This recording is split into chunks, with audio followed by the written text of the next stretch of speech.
اعوذ باللہ من الشیطان الرجیم بسم اللہ الرحمن الرحیم۔ معزز و مکرم سامعین، امید کرتا ہوں تمام خیر و عافیت کے ساتھ ہوں گے۔ اللہ تبارک و تعالی تمام کو خوش رکھے، آباد رکھے اور تمام کی ضروریات غیبی خزانوں سے پوری فرمائے۔ معزز سامعین، اگر کوئی بندہ بغیر کسی جرم کے، بغیر کسی غلطی کے، بے قصور بے گناہ جیل میں سلاخوں میں بند ہے تو آج اس کے لیے وظیفہ لایا ہوں۔ اگر وہ بیچارے بغیر کہیں جرم کی پاداش میں جیل کے اندر ہے، یہ بہت بڑا حادثہ ہے۔ یہ بہت بڑی ان لوگوں کی غلطی ہے جو بغیر کسی جرم کے ان کو جیل کے اندر داخل کر دیتے ہیں، جیل کے اندر ٹھونس دیتے ہیں۔ تو آج میں ایسا وظیفہ آپ کے سامنے لایا ہوں، تو انشاءاللہ العزیز ان وظیفوں کی برکت کی وجہ سے، قرآنی آیات کی برکت اور رحمت کی وجہ سے اللہ تبارک و تعالی کوئی نہ کوئی وسیلہ اور ذریعہ بنا دیں گے جس کی وجہ سے وہ بندہ جیل سے باہر آ جائے گا۔ معزز سامعین، جو بندہ سورۃ یوسف کی یہ آیت فَلَمَّا دَخَلُوا عَلَى يُوسُفَ آوَى إِلَيْهِ أَبَوَيْهِ وَقَالَ ادْخُلُوا مِصْرَ إِنْ شَاءَ اللَّهُ آمِنِينَ مُحَلِّقِينَ، تو جو بندہ بھی فَلَمَّا دَخَلُوا عَلَى يُوسُفَ آوَى إِلَيْهِ أَبَوَيْهِ سے لے کر الحکیم تک، یعنی پارہ نمبر 13 ہے، تو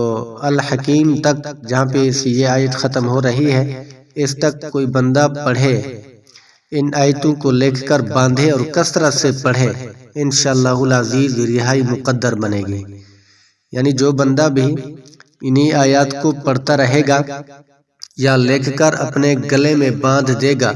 جو قیدی ظلماً قید کر لیا گیا ہو، جس قیدی کا کوئی جرم نہ ہو، کوئی قصور نہ ہو، اور اکثر ایسا ہوتا ہے،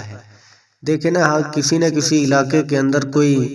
ایسا بندہ موجود ہوتا ہے جو بغیر کسی غلطی کے، بغیر کسی جرم کے جیل کے اندر اس کو ٹھونسا گیا ہو۔ یعنی ہر کسی کو دوست احباب میں سے، تعلق داروں میں سے، ہمسایوں میں سے، رشتہ داروں میں سے کوئی نہ کوئی ایسا بندہ ضرور بھی ملے گا جو بغیر کسی جرم میں جیل کے اندر ٹھونسا گیا ہو۔ اگر کوئی جرم بھی ہوگا، اگر غیر معمولی جرم ہے، غیر معمولی کوئی غلطی ہے، تو معافی بھی مانگتا ہے، اعتراف بھی کرتا ہے، پھر بھی وہ نہیں چھوڑتے، پھر بھی افسران حکومت نہیں چھوڑتے، پولیس والے اس کو نہیں چھوڑتے،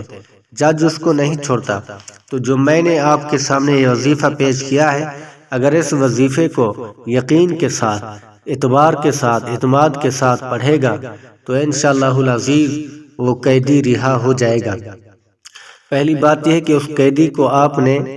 ایک کاغذ کے ٹکڑے کے اوپر یہ آیات جو میں نے آپ کے سامنے پڑھی نا، فَلَمَّا دَخَلُوا عَلَى يُوسُفَ، یہ لکھ دینی ہے، یہ صحیح لکھ کر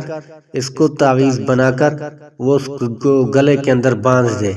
گلے کے اندر باندھ لے، اور دوسرا اس قیدی کو، چونکہ اس کو تو ٹائم بہت زیادہ ملتا ہے، وہ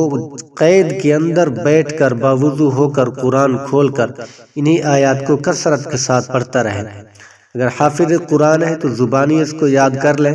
اگر ناظرہ خواہ ہے تو روزانہ دیکھ کر اس کو پڑھتا رہے، کم از کم صبح بھی آدھا مونا گھنٹہ پڑھے، دوپہر کو بھی پڑھے، شام کو بھی پڑھے، ثواب کا ثواب بھی ہے، عبادت کی عبادت بھی ہے، قرآنی انوارات بھی اس کو میسر ہوں گے۔ تو انشاءاللہ العزیز ایک تو گلے میں انہی آیات کو باندھنے کی وجہ سے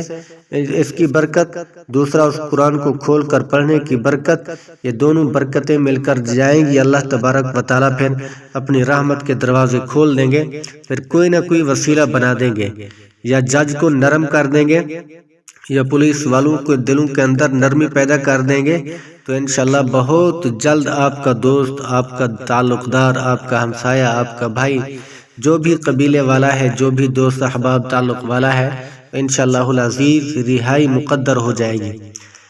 تو معزز سامعین، آج ہم ادھر ادھر دوڑتے ہیں، ادھر ادھر بھاگتے رہتے ہیں، لیکن قرآنی تعلیمات کے قریب نہیں آتے، جس کی وجہ سے ہم دن بدن پریشان ہوتے ہیں، جس کی وجہ سے ہم رو رہے ہوتے ہیں، کوئی سننے والا نہیں ہوتا۔ وجہ یہ ہوتی ہے کہ ہم نے دین سے دوری اختیار کی، جس کی وجہ سے ضلالت، تباہی، ذلت، شرمساری ہمارا مقدر بن گئی۔ تو دعا کرتے ہیں اللہ تبارک و تعالی مجھے اور آپ کو ان قرآنی وظائف کے اوپر عمل کرنے کی توفیق نصیب فرمائے۔ السلام علیکم ورحمۃ اللہ وبرکاتہ۔